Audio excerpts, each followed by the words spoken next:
5 ka show cause order ang giluwatan sa Land Transportation Franchising and Regulatory Board kun LTFRB 7 sa mga bus operators, partikular na sa North Bus Terminal nga nakalapas sa mga lagda sa maong ahensya. Mao kini ang gikumpirmar ni Transportation and Development Officer Eugenio Ibo.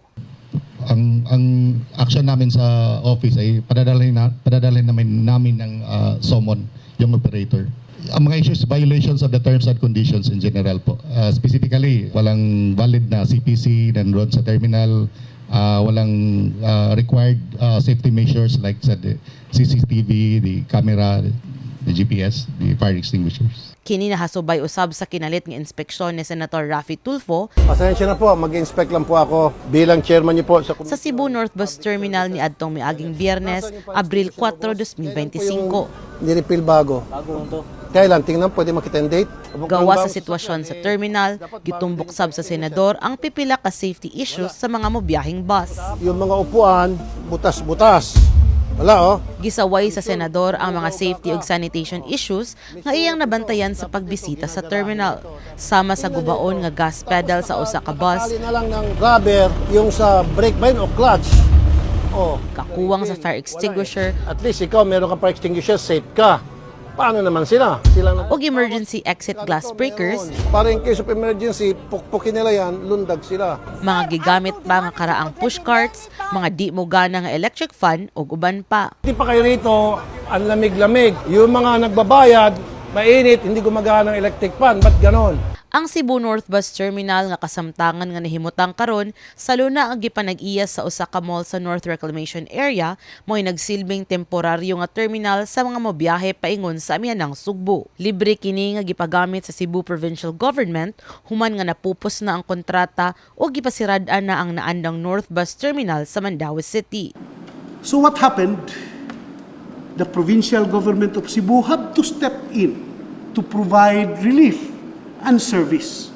But finding an ideal space for a bus terminal is what we can call a finding a needle in a haystack challenge.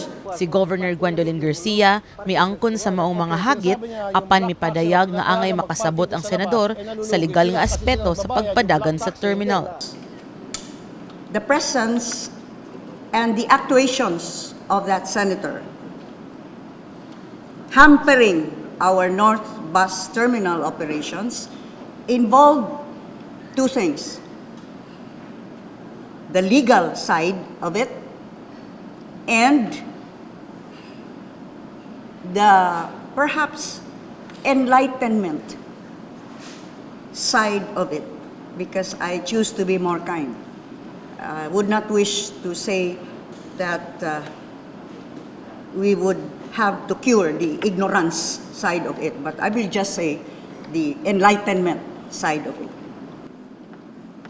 The operations, as the governor said, was hampered because here was a senator trying to, in his, let me call, unorthodox ways, barge in the facility and did those things. Midugang si Sepulveda nga ang lalawigan, padayon pa nga nagtinguha sa planong integrated terminal sa Sugbo. That North Bus Terminal there is Ism City was never envisioned to be a permanent one because the dream of the province is one day, and you've heard all about this, we've been bidding it out, but the pandemic had caught us to build an integrated terminal, north and south, passenger and freight. And that dreams continues until this day.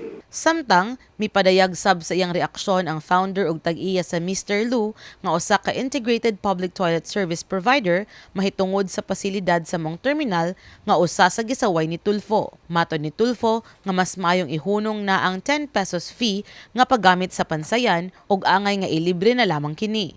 I'm a foreigner, I'm a guest. It's not to me to judge personally.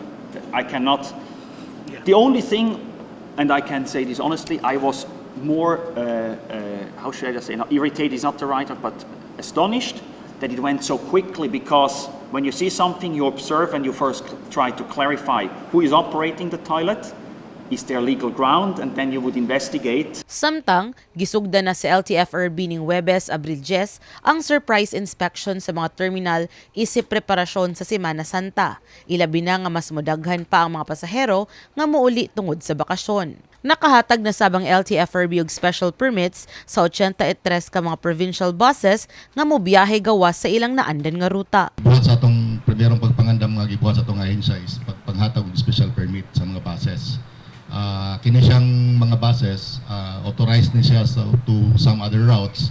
Unya ato silang gitagaan og special permits para makabiyahe sila sa mga ruta nga nakinahanglan og augment. Nahinabi isab sa My TV Cebu News team si Ryan Muniba, usa ka konduktor sa Julia Transit Bus nga nag-ilis sa ilang mga ligid pagpangandam sa naandan nga inspection sa LTFRB. Gilis mig mga ligid ma'am kay para nanay mga pasahero sa semana nga madidiretso na mudagan ma'am. Sakto ra gini mo ma'am, kompleto gini. Kompleto gini mo. Unay amo ang atimanon ang mga ligid, kini mga brake light, amo gina siya siguroon. Kauban si Eliza May Peñaranda, kini si Angelica Faisanyal, alang sa My TV Cebu.